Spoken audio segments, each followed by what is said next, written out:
bergerak dan menggerakkan. Di sini kami dari kelompok 2, kelas 1040 calon guru penggerak angkatan 10 Kabupaten Sandan akan menyampaikan hasil diskusi mandiri dan presentasi dari nilai-nilai dan peran guru penggerak. Inilah data fasilitator dan pengajar praktik dari kelompok 2 kelas 1040. Fasilitator kami yaitu Bapak Jarwono Eskom. Pengajar praktik kami, saya sendiri Tri Lestari, dan Pak Ahmad Jajuli yaitu Ibu Jumitri FPD. Dan pengajar praktik Ibu Yuni Lestari yaitu Bapak Mediawan MPD. Inilah data kelompok kami, kelompok 2 kelas 1040. Yang pertama ada Ibu Yuni Lestari dari SMA 1 Wonosobo. Yang kedua, Bapak Ahmad Jajuli dari SD Negeri 1 Air Bakoman. Dan yang ketiga, saya sendiri Yuni Lestari dari SD Negeri 1 Bungajati.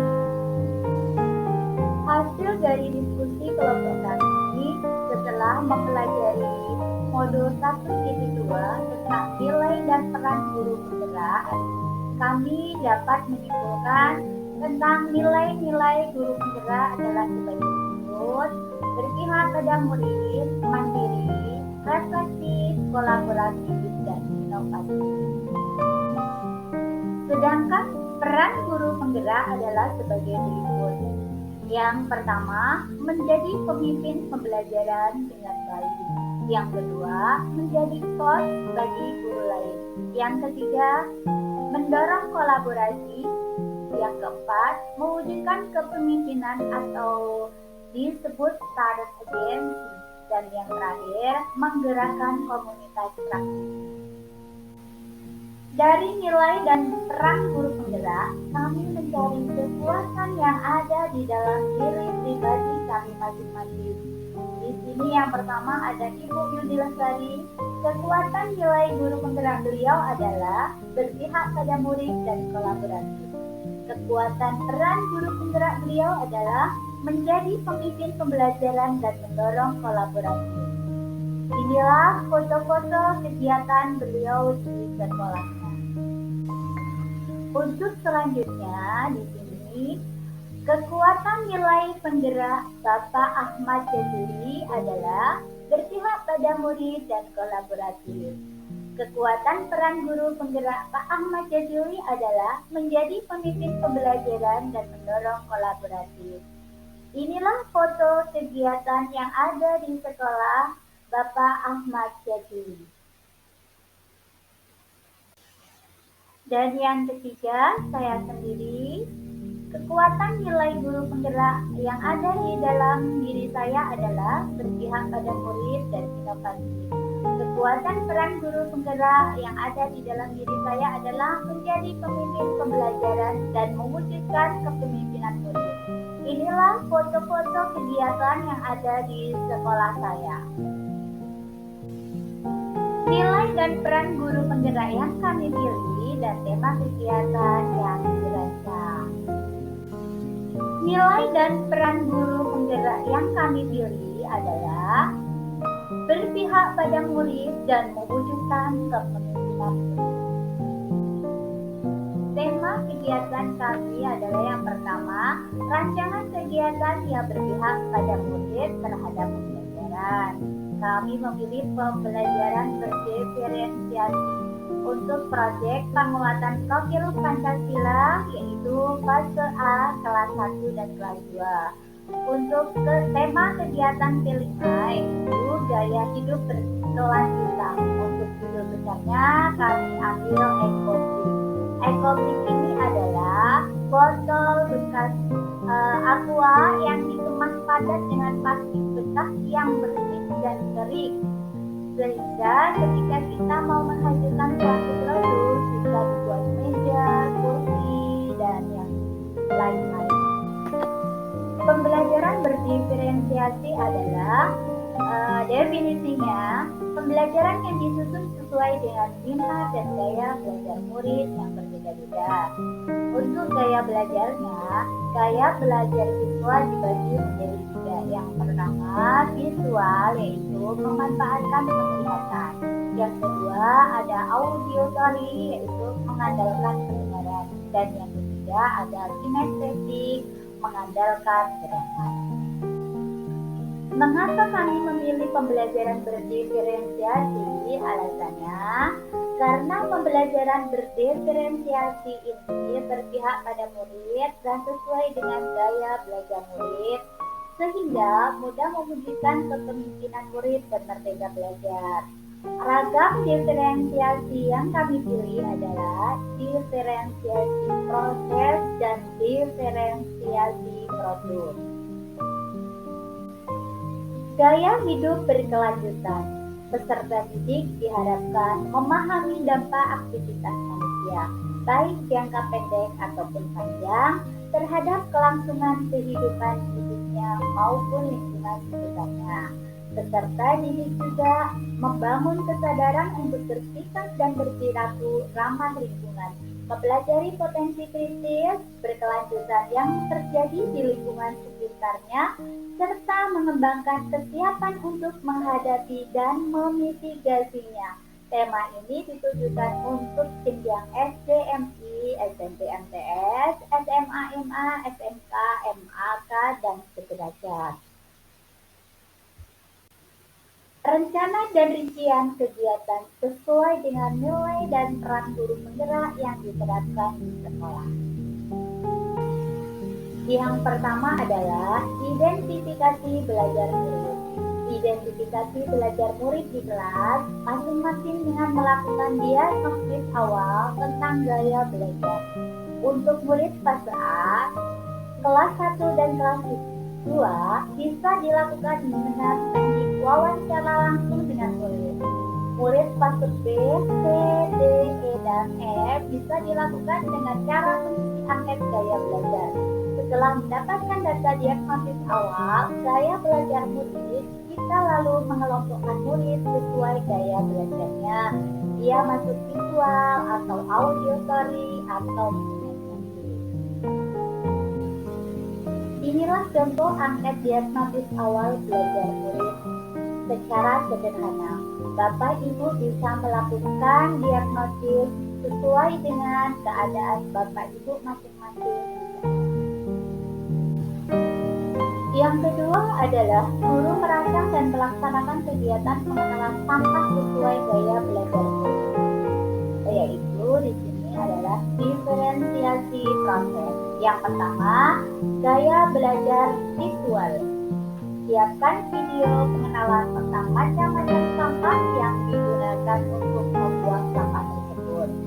Yang kedua, ada gaya belajar auditory, yaitu siapkan bacaan tentang macam-macam yang digunakan dan meminta siswa dengan gaya belajar ini untuk membaca secara bergantian.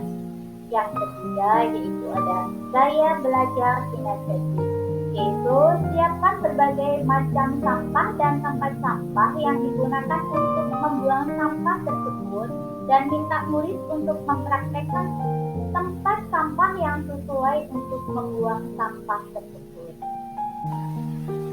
Yang ketiga adalah mengenalkan pentingnya mengolah dan memanfaatkan kembali sampah dengan 3R. Reuse, menggunakan kembali bahan yang masih bisa digunakan dan dapat dilakukan dengan cara mengumpulkan bahan bekas. Reduce, mengurangi penggunaan bahan baku dan limbah produksi dapat dilakukan dengan mengadopsi teknologi dan proses yang lebih efisien serta mendesain produk yang lebih efisien. Recycle, mendaur ulang bahan bekas menjadi bahan baku yang bisa digunakan kembali juga sangat penting. Yang pertama di sini ada bisa bekerja sama dengan bank sampah untuk menyampaikan tentang pentingnya mengolah dan memanfaatkan sampah. Yang kedua, mendatangi tempat pembuangan sampah untuk murid mengamati langsung dampak dengan adanya banyak sampah yang tidak diolah dengan baik. Yang ketiga, mencari informasi di internet tentang dampak sampah, mengolah dan memanfaatkan sampah dengan panduan guru dan tim P5 di sekolah. Yang keempat adalah merancang dan membuat produk dari sampah plastik atau penyuluhan tentang mengolah sampah. Di mana di sini kita sampai diferensiasi produk. Yaitu untuk fase A, membuat produk dari sampah, misal membuat meja dari bekas-bekas aqua dan bekas jajanan plastik. Yang kedua, fase B, C, D, E, dan F, yaitu membuat produk dari sampah, misal membuat pupuk kompos dan cair, bisa juga membuat penyuluhan tentang sampah, bisa juga dituangkan dalam bentuk karikatur, poster, video, dan lain-lain. Di mana kami sebenarnya kelompok 2 menyepakati untuk fase A, tapi kami juga menuliskan untuk fase B, C, D, E, dan F. Mengingat kami berkolaborasi dari berbagai kalangan, untuk saya sendiri, guru kelas, dan Pak Ahmad dan Juli, guru olahraga, dan Ibu Lestari, guru SMA. Yang kelima adalah murid memaparkan hasil karyanya dan saling memberikan umpan balik terhadap karya yang sudah dibuat. Jadi, murid memaparkan hasil karyanya dan langkah-langkah membuatnya, bisa menyampaikan perasaan saat membuat karya tersebut.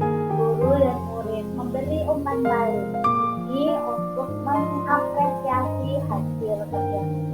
Jika ada yang masih kurang maksimal, lebih diberi kesempatan untuk memperbaiki karyanya.